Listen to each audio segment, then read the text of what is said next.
de travaux, une batterie de recommandations et surtout beaucoup de points de convergence. Telles sont les volontés issues de la réunion de haut niveau des partis à l'accord pour la paix et la réconciliation au Mali. La répartition des quotas de combattants, la mise en place des structures pour la gestion des hauts gradés, des mouvements signataires et la réélecture de certains textes non liés à la réforme constitutionnelle évoqués entre autres. De véritables avancées saluées par le Premier ministre Choguel Kokala Maïga de préciser qu'une nouvelle ère s'ouvre désormais dans le cadre de la mise en œuvre du dit accord. Aoulousseini Touré, reportage.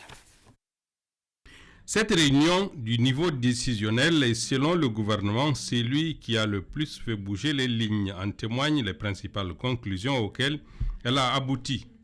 Il s'agit notamment de la décision d'intégration de 26 000 combattants, y compris dans les forces armées et de sécurité, en 2 étapes. Ces 26 000 ex-combattants seront en 2 tranches de 13 000. Une première tranche de 13 000 qui a fait l'objet déjà d'une proposition de répartition des quotas.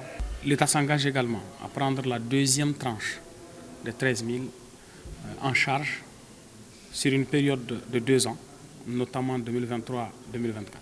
En deuxième ressort, la rencontre a permis de prendre la décision de créer et d'opérationnaliser une commission ad hoc pour la gestion au cas par cas des hauts cadres militaires, précisément des mouvements qui seront intégrés dans l'armée.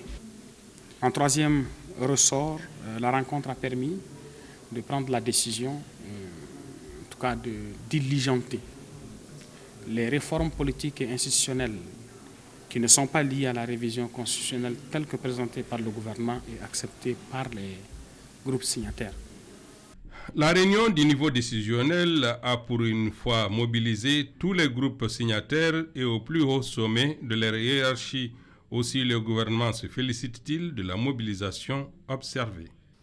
Cette rencontre aura eu pour mérite de réunir les filles et les fils de la patrie malienne dans un dialogue franc, convivial et fructueux, tenu dans un esprit de paix et de confiance mutuelle, même dans les contradictions, en vue de générer des consensus permettant de tenir la promesse faite aux populations éprouvées de notre pays, de leur apporter une paix stabilisante et durable au Mali.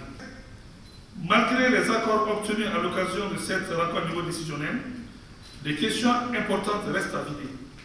Mais tant que nous demeurons dans cette dynamique de dialogue fraternel, aucune contradiction ne survivra à la volonté commune que nous avons de construire ensemble la paix dans notre pays. Nous voudrons saisir cette occasion solennelle pour saluer la forte mobilisation des membres du gouvernement, avec en premier lieu son Excellence Monsieur le Premier ministre du gouvernement, démontrant tout l'engagement des autorités de la transition à trouver des solutions acceptables pour accélérer la restauration et la considération de la paix dans notre pays. Les résultats issus de la présente réunion ont valu aux partis maliens et à la médiation les félicitations du Premier ministre. Aussi, il leur a été demandé de déployer des efforts pour une application diligente de ces décisions.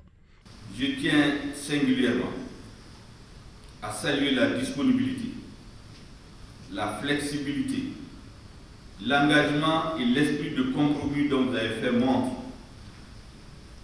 et ayant permis d'aboutir aux résultats encourageants contenus dans le communiqué final qui vient d'être rendu public. Ce faisant, mesdames et messieurs, vous avez créé les conditions idoines permettant de créer, sinon de recréer l'espoir, de repartir sur de nouvelles bases et de se donner les moyens, en tant que parti malien, d'accélérer le processus de mise en œuvre de l'accord. Il s'agit là, assurément, mesdames et messieurs, d'une nouvelle fenêtre d'opportunité, d'une nouvelle ère qui s'ouvre devant nous et que nous avons l'obligation de conforter avec des progrès substantiels dans les semaines et les mois à venir. Au vu de cette forte mobilisation, le gouvernement a souhaité une réunion du CSA d'ici la fin du mois d'août. Quant aux décisions de la RND, elles seront mises en œuvre par le gouvernement, du moins pour celles qui relèvent de lui.